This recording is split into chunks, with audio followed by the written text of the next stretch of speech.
Just think, for example, about the number of people who desperately look for a new sense of excitement by going to a new restaurant, starting a new relationship, or moving to a different job. For a while, the newness does seem to provide some sense of stimulation, but eventually the excitement dies down as the new sensations become commonplace. So they try a new strategy, like going to the beach, and for a while that seems satisfying too.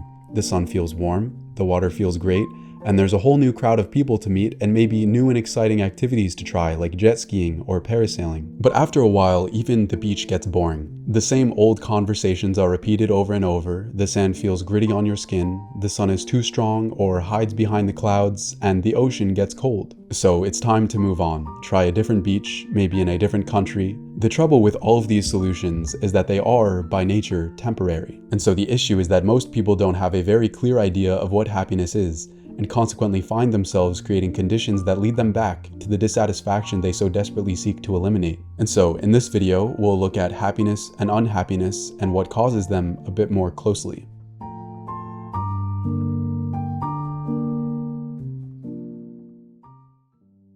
So as humans, we're naturally emotional creatures, and emotions can be viewed in terms of short-term events like states and longer-lasting conditions like traits. Short-term emotions might include the sudden burst of anger we feel when we accidentally hit our thumb with a hammer, or the swell of pride we feel when someone pays us a genuine compliment. Meanwhile, traits are emotions that continue over time across a variety of situations, such as the love someone feels for a child, or a lingering resentment over something that happened in the past. And we often regard these traits as indicators of a person's character. For example, we might say that a person who is usually smiling and energetic is a cheerful person. And so the difference between short-term states and long-term traits is fairly obvious. But traits are more subtle and can be the basis of somebody's personality. And the origins of these long-lasting connections may vary. Some might have a genetic basis, others may be caused by serious trauma, or others may simply develop as a result of sustained or repeated experiences. Whatever their origin, emotional traits have a conditioning effect on the way people characterize and respond to their everyday experiences. And so if we want to be happy, it's important to recognize and work with the conditioning factors that produce compulsive or trait-bound reactions. If we could see the whole truth of any situation, our only response would be one of compassion. And so the conditioning factors that get in the way of this are referred to in Buddhism as mental afflictions, or sometimes poisons. Although the texts of Buddhist psychology examine a wide range of conditioning factors,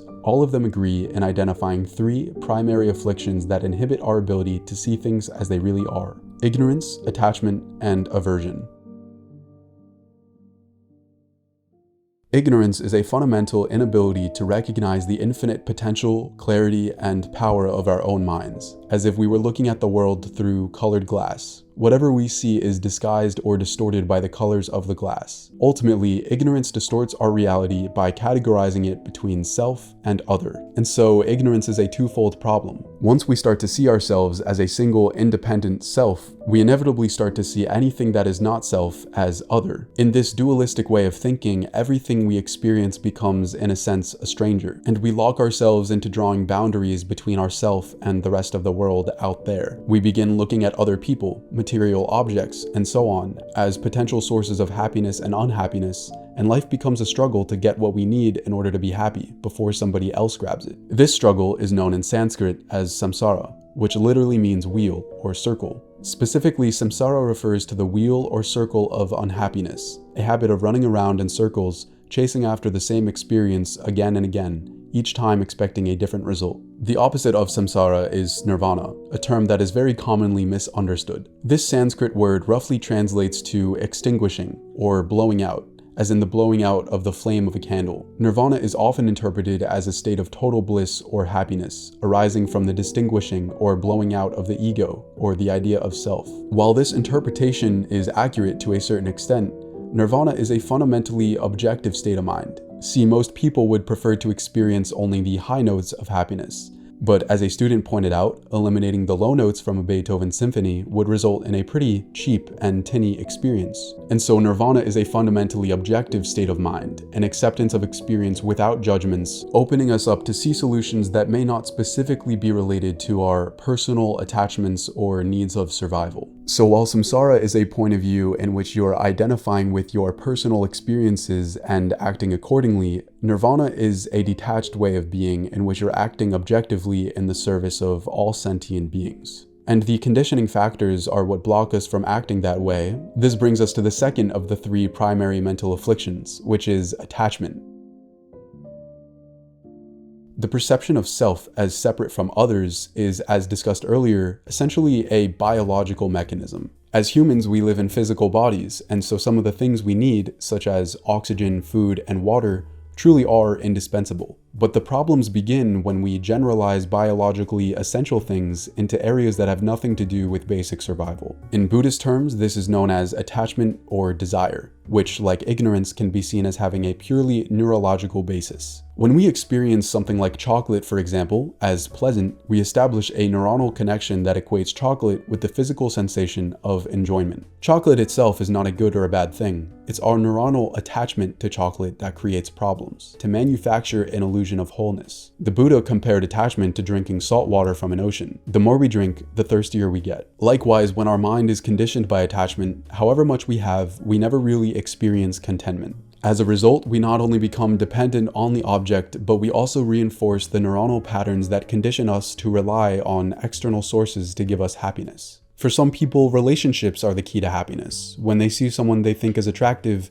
they try all kinds of ways to approach him or her. But if they finally manage to become involved with that person, the relationship doesn't turn out to be as satisfying as they imagined. It's a story spun by the neurons in the brain, and that story unfolds on many different levels, ranging from what they think they might gain from achieving what they desire to what they fear if they fail to get it. Other people think they'd be really happy if they experienced an extreme stroke of good luck, like winning the lottery. But in fact, after the initial thrill wears off, the people who have won the lottery reported finding less enjoyment in the everyday pleasures.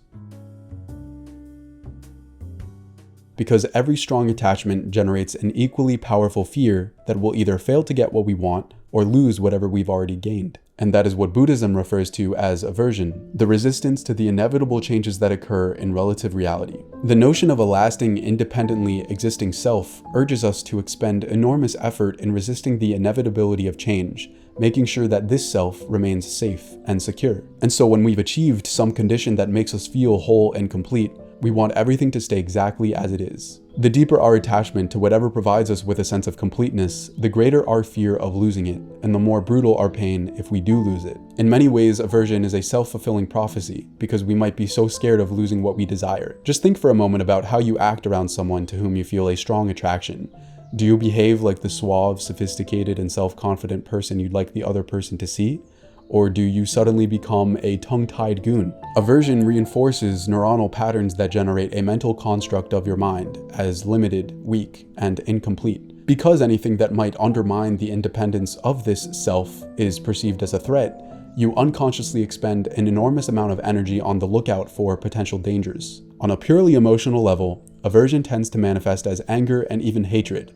Instead of recognizing that whatever unhappiness you feel is based on a mentally constructed image, you find it only natural to blame other people, external objects, or situations for your pain. When people behave in a way that appears to prevent you from obtaining what you desire, you begin to think of them as untrustworthy or mean, and you'll go out of your way to either avoid them or strike back at them.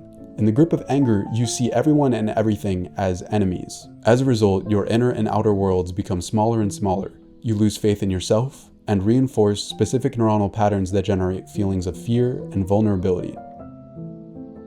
It's easy to think of mental afflictions as defects of character, but that would be a devaluation of ourselves. Our capacity for emotions, for distinguishing between pain and pleasure, and for experiencing gut responses has played and continues to play a critical survival function. Such extraordinary sensitivity reinforces one of the most basic lessons taught by the Buddha, which was to consider how precious this human life is, with all its freedoms and opportunities, how difficult it is to obtain such a life, and how easy it is to lose it. Despite your best intentions, you find yourself repeating the same patterns while expecting a different result. Many people talk about how they daydream about getting through the week so they can enjoy the weekend.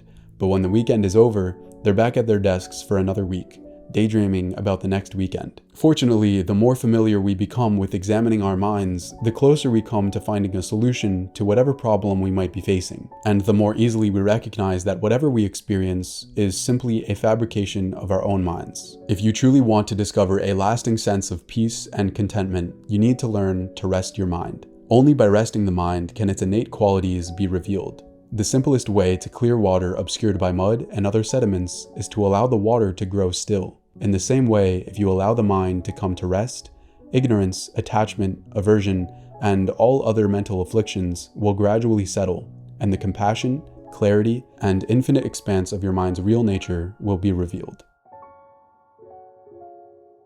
I hope you guys enjoyed this video. This has been excerpted from a book called The Joy of Living, which you can check out in the description if you're interested. Thank you for watching. Have a wonderful rest of your day. Peace out.